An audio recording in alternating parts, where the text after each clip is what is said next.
Cascado's Filmmaking Studio presents Wholehearted Marketing!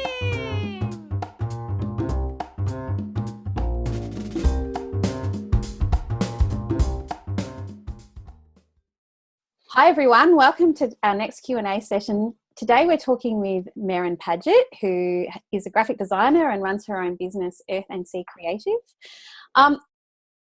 As a graphic designer, I've known a lot of graphic designers in my time, and I really wanted to speak to Merryn today, not only because she is a Wholehearted Marketing Member, but also because I really love her approach to design and the way she works with her clients, and she takes a very human, soul-centered approach. So we're going to be talking today about visual branding, but it'll have that kind of real soul-centered human touch to it, which Merryn brings to her work. So Merryn, if you'd like to tell us a little bit more about you and what you do and why you do it, we'd love to hear it.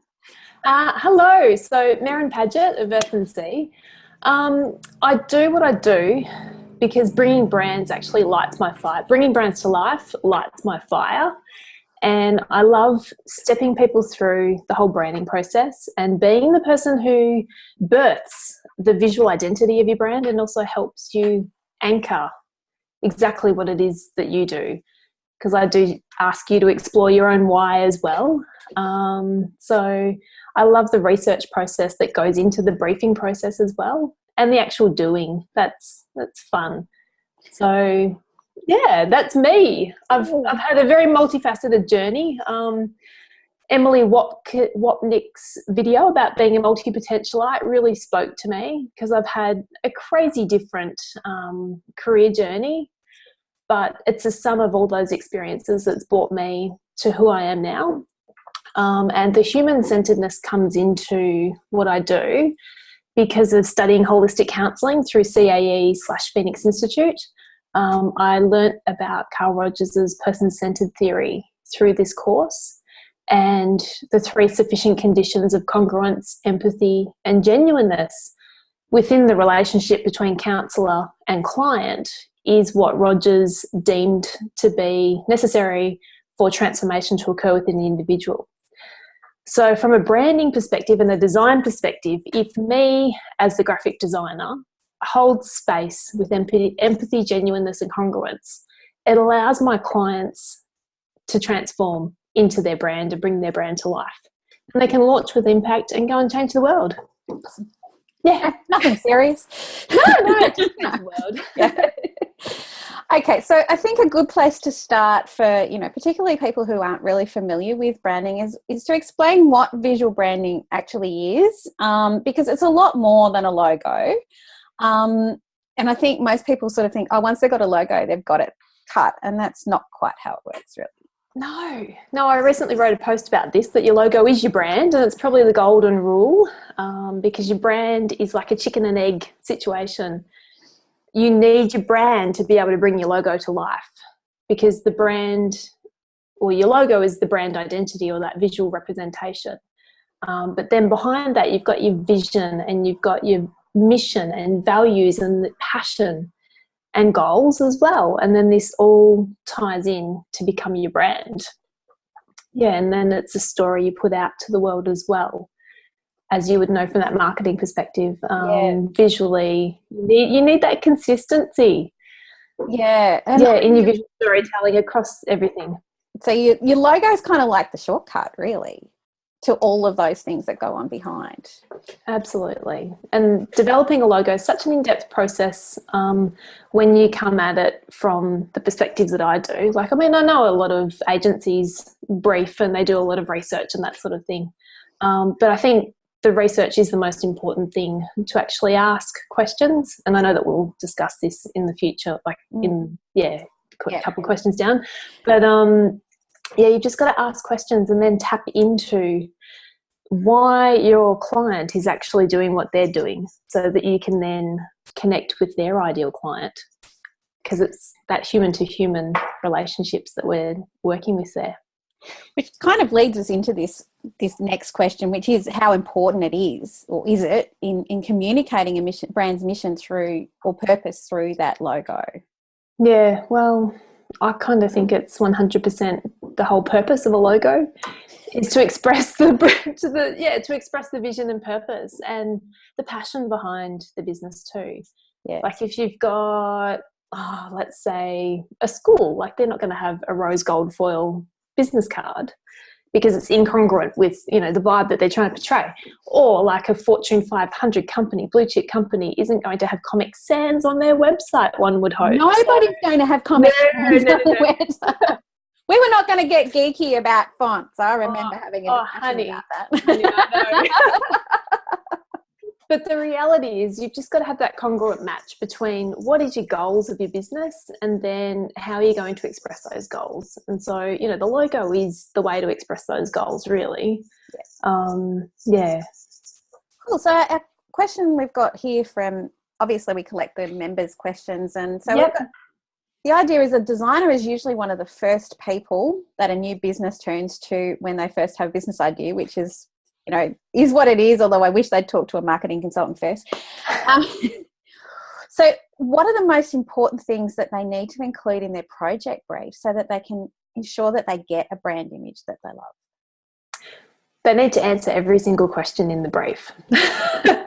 And depending on the designer, like I had a client say to me, why do you need to know about what I believe in? Like, how can my personal beliefs actually really equate to, the developing a logo?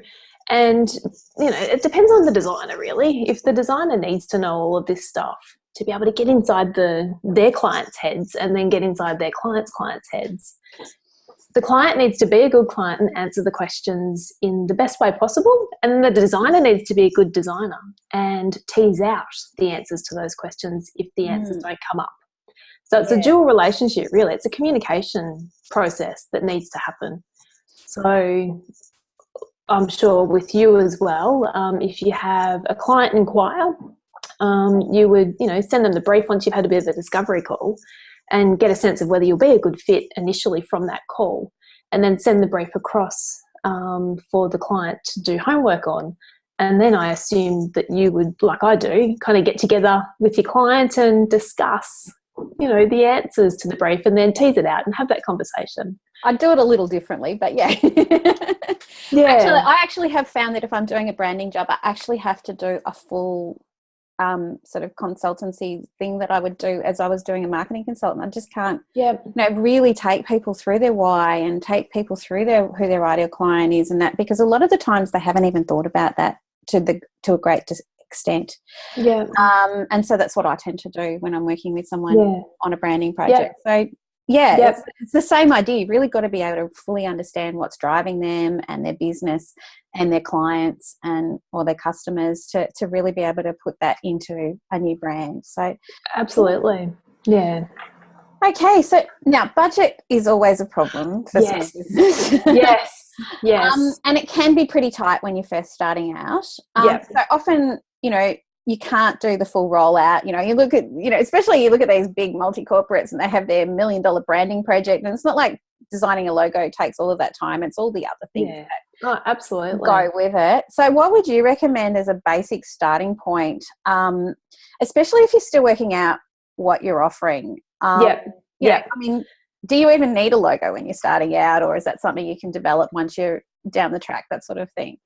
Well, that's a good question. And I guess it depends on, your goals in, let's say, first 12 months, first 2 years, etc. Most of the people that come to me at least want a logo, and then they kind of add things into the equation. Obviously, they'll need some sort of way to communicate with their audience, whether it's social media or on a website. And list building comes into that too, but then it's chicken and egg. So I know Earth and Sea started on a budget of $300. Admittedly, I am a designer, so that investment, was for business cards and that kind of thing. So, and I did a crappy website on, a dodgy third-party platform, and I kicked myself at the time. But, you know this, and you kind of incrementally add to it. What I suggest to people, and I've got a little resource called a planning project toolkit, and I've got the wish list And then I've got the ultimate checklist for perfectionists. And then I've got the action plan for minimalists, because I love that idea. That's great. I hate strategy when it comes to writing out plans and getting so bogged down into business plans. I think if you've got a simple action plan, it kind of helps. And then on the wish list, I've got mandatory, want, and need, because then that's going to help you, establish your hierarchy of needs. Yeah.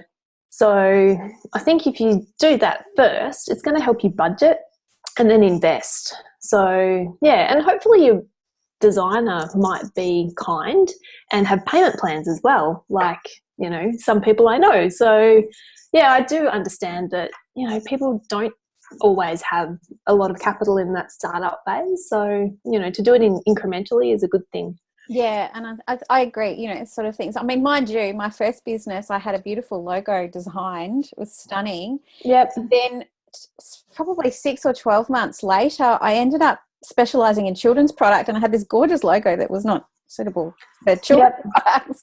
Yep.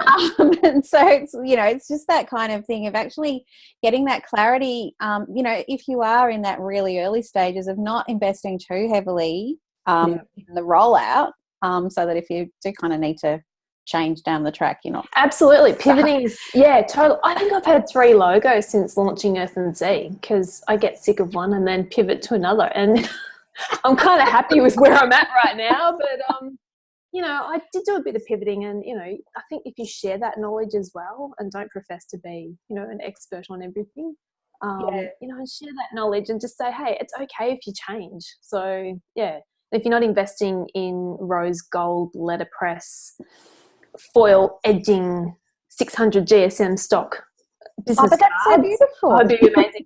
But if you're not investing in that in the beginning, you're not going to feel like you're wasting resources. Yeah. All right. Well, talking about budget, often a small business will need to do some of the work themselves, especially when they're first starting out.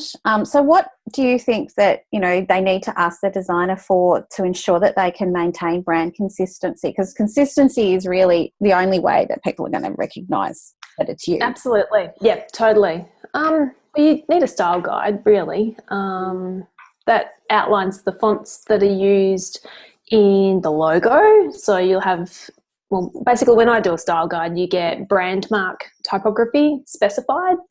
And then there's secondary typography that can be used in documents and that sort of thing. And then tertiary typography that can be used on the web.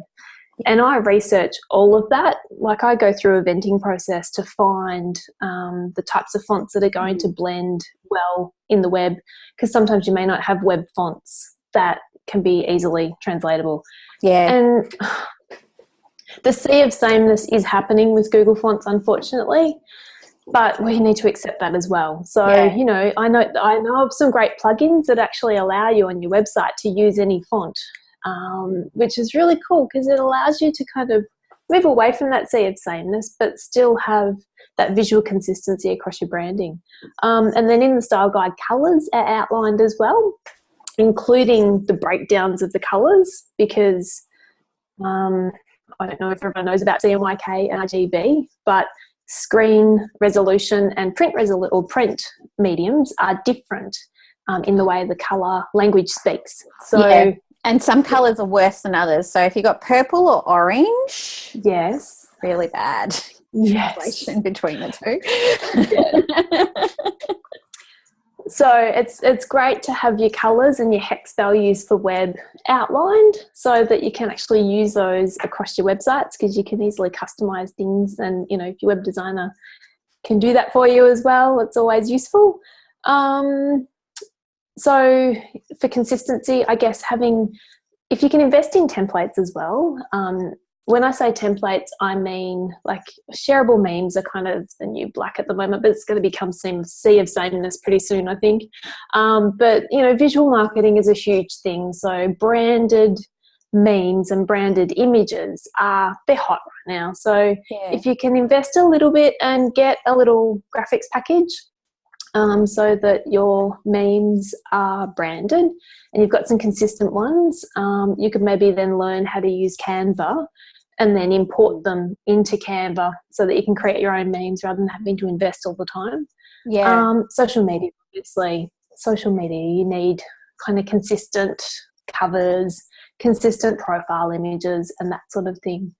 Have I forgotten anything? Website? I mean, you've got to be consistent there too. Yeah, I think you kind of that's a whole sort of like, you know, yeah. that whole Canva thing is just so exciting actually. You know, it's like I still use Photoshop, but I've actually started using Canva for some of those really quick, easy ones because it is so simple to actually get something together, but you don't want to be using the Canva ones that are available because you are getting that sameness. So being able to actually have someone design templates for you or teach you how to do that and sort of set that up for you is definitely worthwhile. I mean, I've even gone to the point where I'm sort of getting to the point where I'm just going into Canva and picking my fonts for jobs from that because I know that that's what's going to happen, and then that does allow that consistency. So absolutely. So it is a very exciting tool, Canva, and I'm hoping that at some stage we can help people use it because that's true. I have to learn how to use it. I've never used it because I don't need to. I've got I've got the Creative Suite, but so have I, and it's like you're going, I need to find somebody who knows how to use it. I know. Exactly.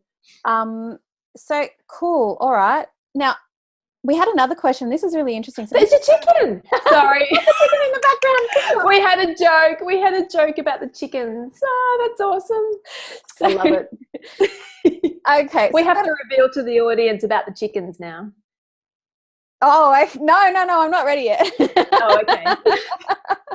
All right. It's an ongoing thing that, an ongoing joke that, I may have to run a competition about whether you can spot the chicken in an interview, in one of these Q&A interviews, but I haven't quite gotten that set up yet. There we go. Okay, so for more established businesses, so people who've been in businesses for a little while and perhaps their circumstances have changed, and particularly like I know that the member that asked it, she's taken on a business partner and her original brand was in her own name. Mm-hmm. So being able to rebrand and stuff, what are the risks with rebranding, and also what do you think are the benefits of it? Well, I guess a risk of public perception, if the public like it or don't like it. So in terms of big global brands, I mean, it's a bit of a case, but like Uber and eBay and Google, they've recently visually rebranded, but may not have actually had that massive full-on focus group rebranding. So just public perception could be a risk, but a benefit is that you might actually wow public perception as well, and they may love it. Living up to the hype as well is a pretty important thing. If you've rebranded and you have a shiny new logo, you've got to kind of make sure that you've got congruent values to back up that. And I guess the benefit of that, of having a nice shiny new logo, is that you've got the ability to change perceptions as well. Yeah. Yeah. Cool. All right. Do you think people would really lose business through the process of rebranding, or do you think that, that just can be managed in other ways with other marketing and... Well, I guess, with other marketing and customer experience as well. I mean... Yeah, if you've got a great customer experience, I don't think you should lose business through rebranding. Yeah, it would be the opposite. You would kind of really anchor your ideal clients, even more so. So, well, that's what you'd hope a rebranding would do. Absolutely, most definitely. Yeah. All righty. So, in summary, what are your 3 golden rules for ensuring that a business owner gets the brand that represents, them, and their purpose? Engage a designer as soon as possible and have those conversations, because if you go down DIY street, that's okay and it's going to serve you, but you may have to then rebrand anyway, like whether it be a visual rebrand or like a major rebrand. Answer the questions in the brief and ask questions of your designer as well. If you don't understand something in a brief, just ask them, what do you mean? Can you talk me through that? And be consistent and be congruent and, back it up, really. That's the main 3 things for branding. Consistency is such a huge thing, really. Yeah. it needs to be that cue, that shortcut. And your colours and your typography and all of the other elements that go with that really does mean that they go, oh, that colour and that sort of type and that kind of visual thing, that equals that business, and that's really important. Yeah, absolutely. Yeah, and be yourself. It's so important. So it's the fourth rule: be yourself. Fourth rule, right? Well, I've spoken about the sea of sameness so much in this because I value helping people be themselves, and it takes a bit to stand in your own branding truth. But when you find it, you'll be like, yeah, I love this. Let's go and launch with impact. Fantastic. Yeah. Well, thank you so much, Merryn, for your time and all your lovely inputs, and for not getting too designer geeky with me. I know, just a little bit. And really appreciated. There was some real nuggets